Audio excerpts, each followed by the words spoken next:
एक दिन चारों भाई भिक्षा के लिए गए। अकेला भीमसेन ही माता कुंती के साथ घर पर रहा। इतने में ब्राह्मण के घर के भीतर से बिलख बिलख कर रोने की आवाज आई। अंदर जाकर देखा कि ब्राह्मण और उसकी पत्नी आंखों से आंसू भरे सिसकियां लेते हुए एक दूसरे से बातें कर रहे थे। ब्राह्मण बड़े दुखी हृदय से अपनी पत्नी से कह रहा था, कितनी ही बार मैंने तुम्हें समझाया कि इस अंधेर नगरी को छोड़कर कहीं और चले जाएं, पर तुम नहीं मानी। यही हट करती रही कि ये मेरे बाप दादा का गांव है, यहीं रहूंगी। बोलो अब क्या कहती हो? अपनी बेटी की भी बलि कैसे चढ़ा दूं और पुत्र को कैसे काल कवलित होने दूं? यदि मैं शरीर त्यागता हूँ तो फिर इन अनाथ बच्चों का भरण पोषण कौन करेगा? हाय, अब मैं क्या करूं? और कुछ करने से तो अच्छा उपाय यह है कि सभी एक साथ मौत को गले लगा लें। यही अच्छा होगा। कहते कहते ब्राह्मण सिसक सिसक कर रो पड़ा। ब्राह्मण की पत्नी रोती रोती बोली, प्राणनाथ, मुझे मरने का कोई दुख नहीं है। मेरी मृत्यु के बाद आप चाहें तो दूसरी पत्नी ला सकते हैं। अब मुझे प्रसन्नता पूर्वक आज्ञा दें ताकि मैं राक्षस का भोजन बनूं। पत्नी की ये व्यथा भरी बातें सुनकर ब्राह्मण से नहीं रहा गया। वह बोला, प्रिय, मुझसे बड़ा दुरात्मा और पापी कौन होगा जो तुम्हें राक्षस की बलि चढ़ा दे और खुद जीवित रहे। माता पिता को इस तरह बातें करते देख ब्राह्मण की बेटी से न रहा गया। उसने करुण स्वर में कहा, पिताजी, अच्छा तो यह है कि राक्षस के पास आप मुझे भेज दें। सबको इस तरह रोते देखकर ब्राह्मण का नन्हा सा बालक पास में पड़ी हुई सूखी लकड़ी हाथ में लेकर घुमाता हुआ बोला, उस राक्षस को तो मैं ही इस लकड़ी से इस तरह जोर से मार डालूंगा।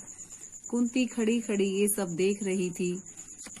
अपनी बात कहने का उसने ठीक मौका देखा। वह बोली, हे ब्राह्मण, क्या आप कृपा करके मुझे बता सकते हैं कि आप लोगों के इस असमय दुख का कारण क्या है? ब्राह्मण ने कहा, देवी सुनिए, इस नगरी के समीप एक गुफा है जिसमें बक नामक एक बड़ा अत्याचारी राक्षस रहता है। पिछले 13 वर्षों से इस नगरी के लोगों पर वह बड़े जुल्म ढा रहा है। इस देश का राजा, जो वैत्रकीय नाम के महल में रहता है, इतना निकम्मा है कि प्रजा को राक्षस के अत्याचार से बचा नहीं रहा है। इससे घबराकर नगर के लोगों ने मिलकर उससे बड़ी अनुनय विनय की कि कोई न कोई नियम बना ले। बकासुर ने लोगों की ये बात मान ली और तब से इस समझौते के अनुसार ये नियम बना हुआ है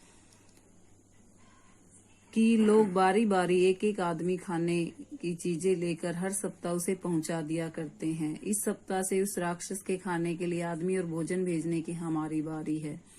अब तो मैंने यही सोचा है कि सबको साथ लेकर ही राक्षस के पास चला जाऊंगा। आपने पूछा सो आपको बता दिया। इस कष्ट को दूर करना तो आपके बस में भी नहीं है। ब्राह्मण की बात का कोई उत्तर देने से पहले ही कुंती ने भीमसेन से सलाह की। उसने लौटकर कहा, विप्रवर, आप इस बात की चिंता छोड़ दें। मेरे 5 बेटे हैं, उनमें से आज एक को राक्षस के पास भोजन लेकर भेज दूंगी। वो भोजन लेकर चला जाएगा। सुनकर ब्राह्मण चौंक पड़ा और बोला, आप भी कैसी बात कहती हैं? आप हमारी अतिथि हैं, हमारे घर में आश्रय के लिए आई हुई हैं। आपके बेटे को मौत के मुंह में मैं भेजूं, ये कहाँ का न्याय है? मुझसे ये नहीं हो सकता। कुंती को डर था कि यदि ये बात फैल गई तो दुर्योधन और उसके साथियों को पता लग जाएगा कि पांडव एकाचक्री नगरी में छिपे हुए हैं। इसलिए उसने ब्राह्मण से इस बात को गुप्त रखने का आग्रह किया था। कुंती ने जब भीमसेन को बताया तो उसे बकासुर के पास भोजन सामग्री लेकर जाना होगा, तो युधिष्ठिर खींच उठे और बोले, ये तुम कैसा दुस्साहस करने चली हो माँ? युधिष्ठिर की इन कड़ी बातों का उत्तर देते हुए कुंती बोली, बेटा युधिष्ठिर, इस ब्राह्मण के घर में हमने कई दिन आराम से बिताए हैं। जब इन पर विपदा पड़ी है तो मनुष्य होने के नाते हमें उसका बदला चुकाना ही चाहिए। मैं बेटा भीम की शक्ति और बल से अच्छी तरह परिचित हूँ। तुम इस बात की चिंता मत करो। जो हमें वारणावत से यहाँ तक उठा लाया, जिसने हिडिंब का वध किया, उस भीम के बारे में मुझे तो न कोई डर है न चिंता। भीम को बकासुर के पास भेजना हमारा कर्तव्य है। इसके बाद नियम के अनुसार नगर के लोग खाने पीने की चीजें गाड़ी में रखकर ले जाएं। भीमसेन उछलकर गाड़ी में बैठ गया। शहर के लोग भी बाजे बजाते कुछ दूर तक उसके पीछे पीछे चले। एक निश्चित स्थान पर लोग रुक गए और अकेला भीम गाड़ी दौड़ाता हुआ आगे गया। उधर राक्षस मारे भूख के तड़प रहा था। बहुत देर हो गई थी तो बड़े क्रोध के साथ वह गुफा के बाहर आया। देखता क्या है, एक मोटा सा मनुष्य बड़े आराम से बैठा हुआ भोजन कर रहा है। यह देखकर बकासुर की आंखें क्रोध से एकदम लाल हो उठी। इतने में भीमसेन की भी निगाह उस पर पड़ी। उसने हंसते हुए उसका नाम लेकर पुकारा। भीमसेन की ये डिठाई देखकर राक्षस गुस्से में भर गया और तेजी से भीमसेन पर झपटा। भीमसेन ने बकासुर को अपनी ओर आते देखा तो उसने उसकी तरफ पीठ फेर ली और कुछ भी परवाह न करके खाने में ही लगा रहा। खाली हाथों काम न बनते देखकर राक्षस ने एक बड़ा सा पेड़ जड़ से उखाड़ लिया।